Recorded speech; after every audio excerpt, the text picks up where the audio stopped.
السلام عليكم، عاملين إيه؟ يا رب تكونوا في أسعد حال وراحة بال. بصوا يا جماعة، الجو نار نار نار عندي بصراحة، جو لا يطاق. وأنا المطبخ عندي يعني حاجة لا تطاق. بدخل بس يا دوب أعمل الغدا، عرق وهبوط ويعني ضغط واطي، حاجة ما يعلم بها إلا ربنا.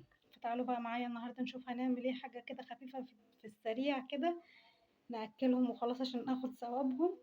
وربنا يعيننا على الجو ده، وسامحوني بقى لو صوتي كان واطي في الفيديو او مش قادرة اتكلم، لان فعلا الجو بيخليني خارجة عندي هبوط من الضغط الواطي. وبالله عليكم بالله عليكم بالله عليكم، ريتش الصفحة في ذمة الله. فياريت بقى كومنتات وتفاعل مع الفيديو ولايكات وشير بالله عليكم، عشان بس الصفحة تعلى شوية، لاني بقالي فترة انتوا عارفين ما كنتش بنزل حاجة، فريش الصفحة واقع قوي. فبالله عليكم تفاعلوا مع الفيديو. يلا تعالوا نشوف بقى ايه هفرهد في ايه في المطبخ واروح اعمل ايه النهارده. أول خطوة هنا أنا باحب أعملها أقطّع بصلاية أو أفرمها وأحط عليها فلفل أسود ورشة سكر وحبة حبهان مطحونين، بيودّوا الفراخ في حتة تانية خالص. أنا كان عندي ديك بلدي، أمي بقى الله يديها الصحة والعافية هي كانت منضفاه لي قبل ما تمشي، قُمت بقى حاطة بُصّوا ما بين الجلد كده حاشياه كلّه بالبصل، وقُمت قافلاه ويالّا بقى نشوف تسويته. هنا بصلاية وفصين حبهان نعملهم كده في معلقة سمنة بلدي. أنا كان عندي سمنة صفرا مش جاموسي، فعشان كده هي مدية اللون ده. وهابدأ بقى أنزل بالديك ياخد تشويحة كده شوية. هنا الديك نزل أهو.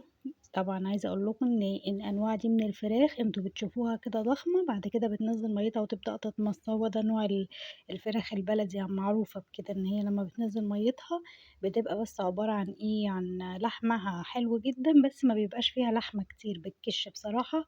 فأنا جوزي بيفضّل الفراخ البيضا عن الفراخ البلدي دي. نزلت بقى عليها بمَيّة سخنة تاخد الشوربة، تاخدي منها أحسن شوربة. دي بقى الملوخية بتاعتي ودي أسهل طريقة. بصوا ادي الملوخية بتاعتي أنا قرطفتها وحطيت عليها كبشتين شوربة ورشة سكر ورشة كربوناتو، وهسيبها بس يادوب تغلي غلوة واحدة بس. أنا كنت بعمل كشك، فكنت باسلق الرز بتاعه. هتغلي غلوة الملوخية، وبعدين هابدأ إن أنا أضربها في الخلاط أو في الهاند بلندر. لمّا باكون مستعجلة ما باخرّطش بصراحة، لمّا باكون مستعجلة باعملها بالطريقة دي على طول. بُصّي يا دوب هي خدت غلوة أهي، بس بتبقى خضرا جدًا وبتبقى المَطّة بتاعتها فظيعة، بتدّي عرق حلو أوي.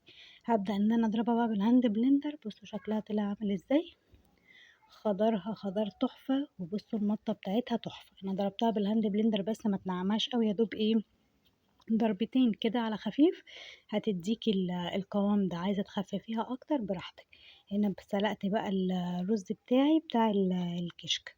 هابدأ بقى أنزل عليه بلَمَن متدوّب فيه نشا وأقلّبه. في ناس بتدوّب دقيق ما بتدوّبش نشا، يعني بتعمله بالدقيق، بس إحنا بنعمله بالنشا، متعودين نعمله بالنشا لغاية ما يتقل. هاحمّر بقى البصلاية بتاعته بتاعة التقلية، وبعدين هاصفّيها، هاخد البصلاية وحبّة السمنة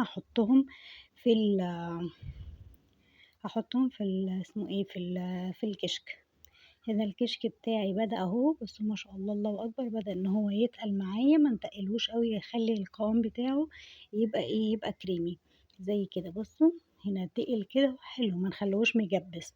هنبدأ بقى إن إحنا ننزل عليه بالسمنة اللي إحنا كنا محمّرين فيها البصلة، بتدّي له طعم حلو أوي. وده كان غدانا النهارده، طبقين كشك أهو سادة، لإن أنا ما باحبوش بالتقلية، اللي بيحبه بالتقلية المستر. وادي الديك بتاعنا بعد ما استوى واتحمّر، والشوربة بتاعته كانت زي العسل، وشوية سلطة. وبالله عليكم، بالله عليكم ما تنسوش تعملوا لايك، وما تنسوش تكتبوا كومنتات علشان reach الصفحة في ذمة الله. وكل سنة وأنتم طيبين، ودايمًا الخير في بيتكم كلكم.